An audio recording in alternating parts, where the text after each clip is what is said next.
Veredas religiosas, prezados irmãos e irmãs, em nosso Senhor Jesus Cristo, prezados congregados, também aqueles que rezam conosco de suas casas. O Evangelho deste segundo domingo do Advento traz para nós uma reflexão muito importante sobre a nossa preparação para o Natal e a nossa expectativa, a nossa esperança para o Natal. Um contexto histórico do Evangelho de hoje: João Batista estava preso porque ele foi dizer ao rei Herodes, como rei ungido para governar o povo de Deus, estava escandalizando o povo no pecado do adultério, havia usurpado para si a mulher do seu próprio irmão, Herodíades. E João Batista foi, como profeta, em nome do povo de Deus, foi exortar ao rei que ele estava escandalizando. O rei então mandou prendê-lo, tentando fazer calar aquela voz que incomodava a sua atitude, mandou prendê-lo. Nesse tempo, Jesus está pregando no meio do povo. Já havia começado a vida pública de nosso Senhor. E a princípio, até que se entendesse de fato quem era Jesus, João Batista havia pregado já há muitos anos nessa preparação para a vinda de nosso Senhor, e Jesus começava a sua vida pública. E era muito natural que isso acontecesse, até se ter o entendimento completo de quem era nosso Senhor, se de fato era o Messias, o Salvador, ou mais um profeta, ou algum impostor, como surgiam muitos nesse tempo, nessa era messiânica. E alguns discípulos foram estar com João Batista, e ele mandou que ele se perguntasse a nosso Senhor: és tu aquele que há de vir, ou devemos ainda esperar por outro? Aquele que foi anunciado pelos profetas, o Messias, o Salvador, ou é somente mais um, ainda para preparar o Messias? Uma resposta muito sábia de nosso Senhor, e que responde com o profeta Isaías, e que aqueles homens eram conhecedores da Escritura, e também para consolar o coração de João Batista na prisão. Ides dizer a João aquilo que vistes e ouvistes. Eles ouviram a pregação de nosso Senhor, presenciaram os milagres que Jesus estava fazendo, e o profeta Isaías, séculos antes, já anunciara que quando viesse o Messias, os cegos iam ver, os surdos ouvirem, os mudos falarem, os leprosos seriam limpos, os pobres seriam evangelizados. A transformação que aconteceria com a vinda de nosso Senhor. E a resposta de Jesus para aqueles discípulos, para esclarecer quem ele era de fato, para dar segurança e confortar o coração de João Batista na prisão. E ao mesmo tempo, Jesus começa a falar sobre João Batista, exaltando as suas virtudes, o quanto ele era grande aos olhos do Senhor, mais do que um profeta. Como um anjo de Deus que veio, enviado de Deus para preparar o caminho do Senhor. Prezados irmãos e irmãs, o que nós esperamos de Jesus nesse Natal? Se as profecias anunciavam, se a igreja também com essa missão profética nos anuncia os benefícios que nós recebemos acolhendo nosso Senhor em nossos corações, em nossas vidas, não podemos deixar passar em branco esse Natal. Não podemos deixar de acolher essa profecia, essa promessa, e viver essa promessa na festa do Natal. Se talvez não precisamos propriamente a recuperação da nossa visão, porque podemos enxergar, mas pedimos a nosso Senhor, se Ele veio trazer essa transformação, esse milagre, essa cura, que abra os nossos olhos para vermos com mais clareza o caminho que nós precisamos trilhar, o bem que nós precisamos fazer e o mal que nós precisamos evitar. Façamos uma oração do grande Santo Agostinho que dizia: Senhor, que eu me conheça e que eu vos conheça. Que eu me conheça para, identificando os meus pecados, odiar. E que eu vos conheça para vos amar cada vez mais. Que nosso Senhor abra os nossos olhos, para que possamos ver com mais clareza qual seja a vontade de Deus. Para que brilhe diante dos nossos olhos, nosso Senhor, a sua vontade, a sua lei. Se podemos falar, mas que nosso Senhor cure muitas vezes a nossa mudez, que nos impede de confessar, que nos impede às vezes de fazer uma boa confissão, que muitas vezes, muitas graças deixamos de receber porque não pedimos, porque ficamos calados diante do Senhor. Se podemos ouvir, mas que nosso Senhor possa tocar os nossos ouvidos, para sermos mais dóceis à palavra do Senhor, mais dóceis aos conselhos que recebemos, para que os filhos ouçam mais atentamente os conselhos, a instrução de seus pais. Ouvirmos de mais boa vontade, de bom coração, a palavra, o ensinamento de nosso Senhor. Se precisamos ser curados dos nossos pecados, das nossas enfermidades espirituais, o tempo do Natal, a vinda de nosso Senhor, é esse tempo propício. Ouvimos no último domingo, irmãos, é hora de nós despertarmos do sono. Está se aproximando para nós o dia, a luz, nosso Senhor Jesus Cristo. A lepra, dada a sua destruição, sempre foi representada como figura do pecado. A destruição, desfiguração em nós da imagem e semelhança do Senhor. E o sacramento da confissão restaura tudo isso. E é tempo de nós sermos curados por nosso Senhor das nossas enfermidades espirituais, dos nossos pecados, das nossas culpas, por mais graves que sejam, diante de nosso Senhor, sinceramente arrependidos, sinceramente confessando os nossos pecados, recebemos o perdão. E vale lembrar quantas oportunidades, por graça de nosso Senhor e misericórdia, nós temos em nossa paróquia do sacramento da confissão. Se graças a Deus se nós podemos andar de um lugar ao outro. E o profeta anunciava que os coxos, aqueles que eram impedidos de andar, poderiam caminhar com a vinda de nosso Senhor. Que sejamos mais prontos em servir ao nosso próximo. Que sejamos mais prontos em praticar a caridade. A começar dentro da nossa própria casa, no ambiente mais próximo, com as pessoas mais próximas com quem nós convivemos. E também termos o nosso olhar, em geral, para o nosso próximo. Nós seremos convidados durante a novena do Natal, fazermos um gesto concreto de caridade, a doação de produtos da cesta básica para socorrermos os mais necessitados. É também um gesto concreto de caridade, é olharmos para o nosso irmão. Mas as oportunidades que o Senhor coloca à nossa porta, às vezes pessoas do nosso lado, vizinhos nossos de casa, de rua, e às vezes não damos a menor importância, e que precisa muitas vezes, nem sempre da ajuda material, mas de uma palavra, de uma visita, e às vezes a nossa presença, e podemos nos dispor a viver esse grande mandamento da caridade, a viver as obras de misericórdia.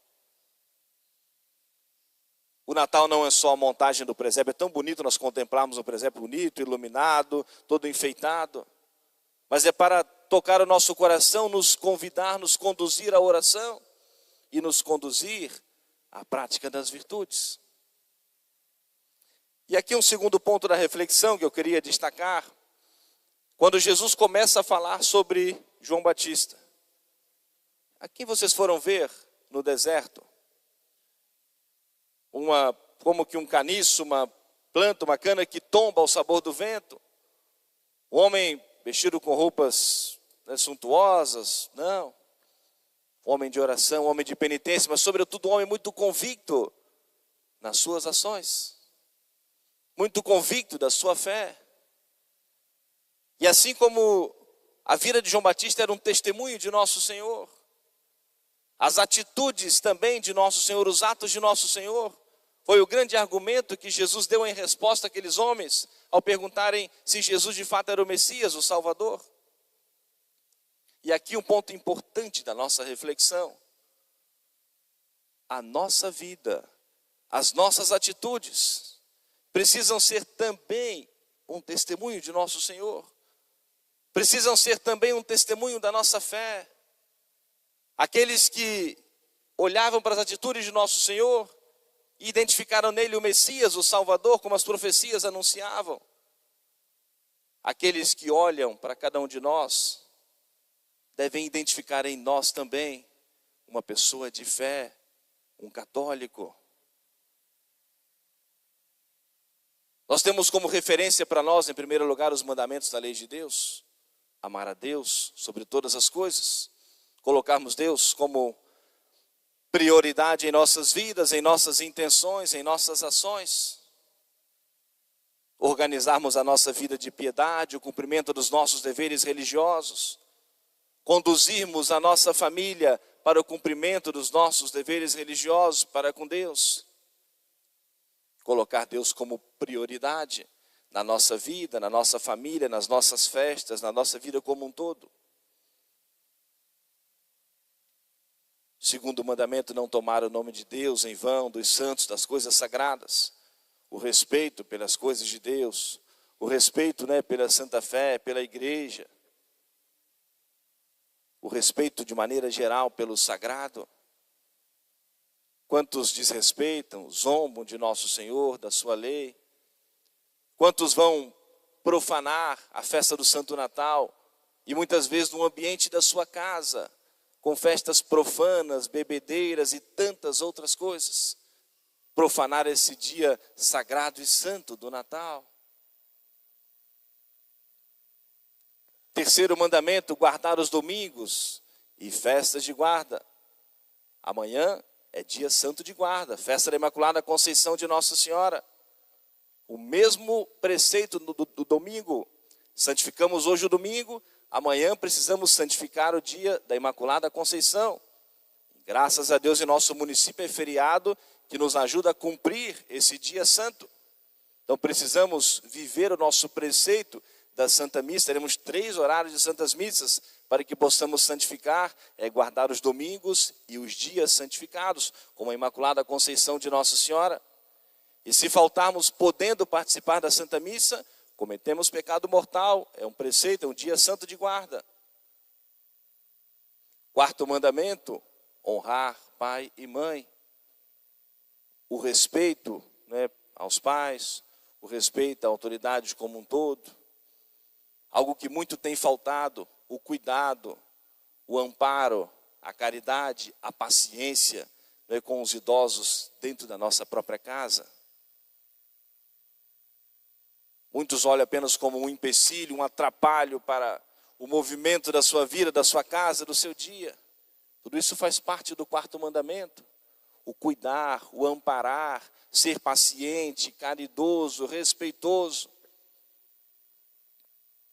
Não só enquanto criança, o quarto mandamento não é só para criança que tem que obedecer pai e mãe, mas é se viver, o cuidar das pessoas da nossa casa, os idosos, o nosso respeito.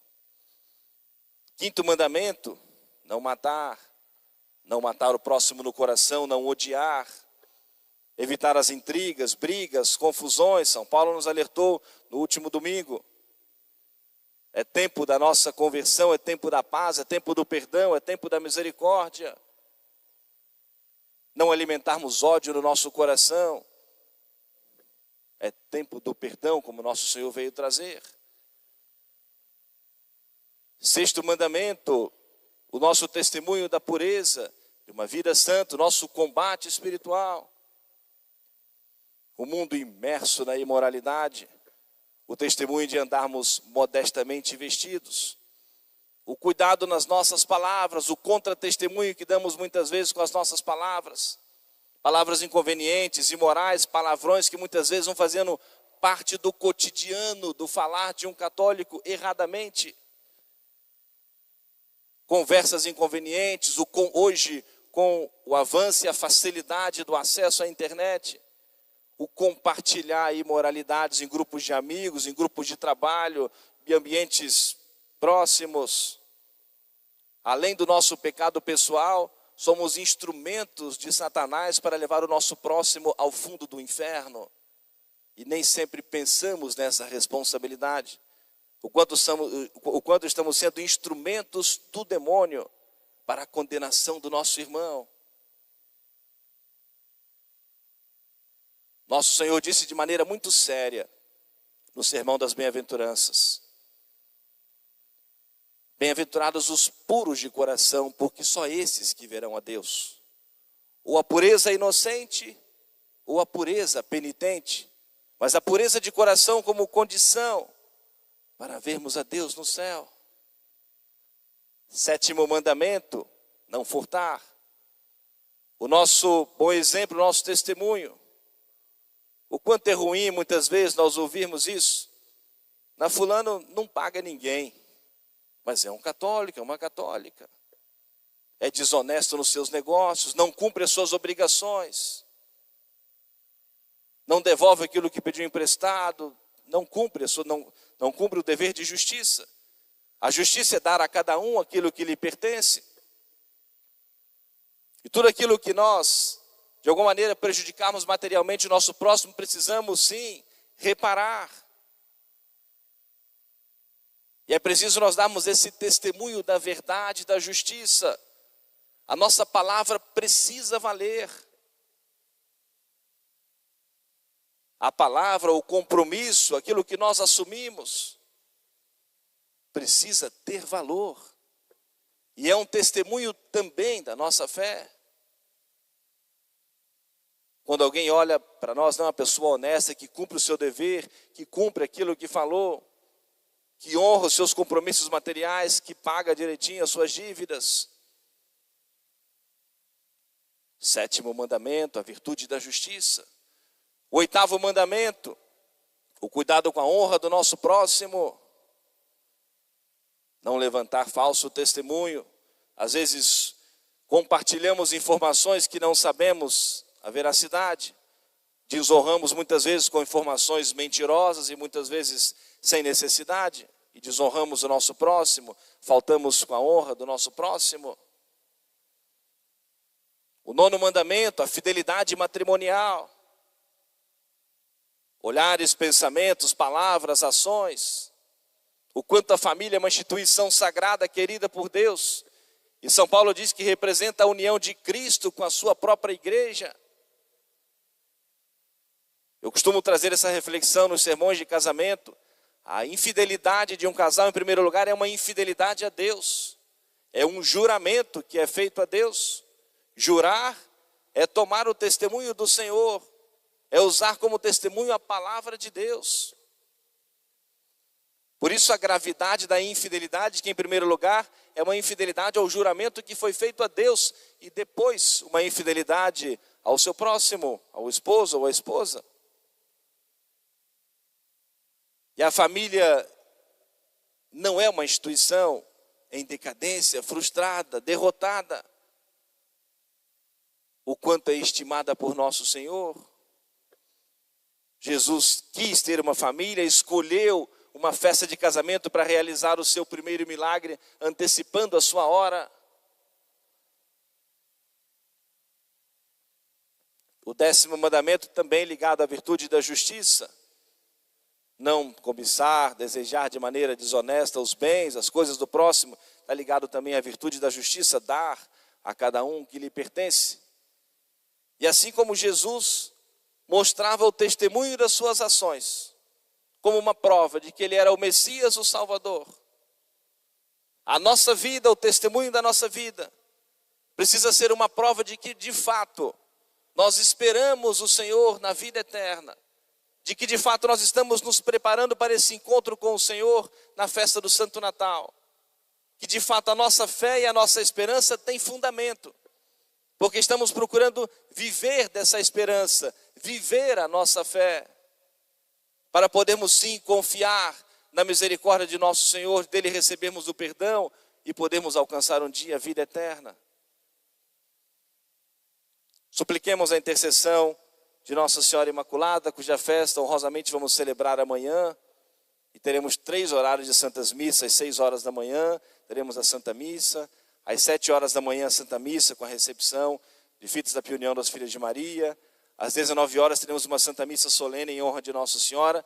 3 horários de santas missas para nós santificarmos esse dia, honrarmos a Nossa Senhora e pedimos a Nossa Senhora que é esse grande modelo para nós de fé, de esperança, de amor e grande modelo para nós de pureza de coração, de pureza de intenção. Que Nossa Senhora alcance do Senhor para nós as graças, para bem prepararmos o nosso coração e o nosso compromisso de fé, o nosso compromisso para esse Natal. Sobretudo, sermos verdadeiras testemunhas do Evangelho, testemunhas da Santa Fé Católica, para assim levarmos o nome de nosso Senhor, sermos propagadores da fé católica e podemos um dia merecer receber a recompensa no céu. Amém. Louvado seja nosso Senhor Jesus Cristo. Para sempre seja louvado.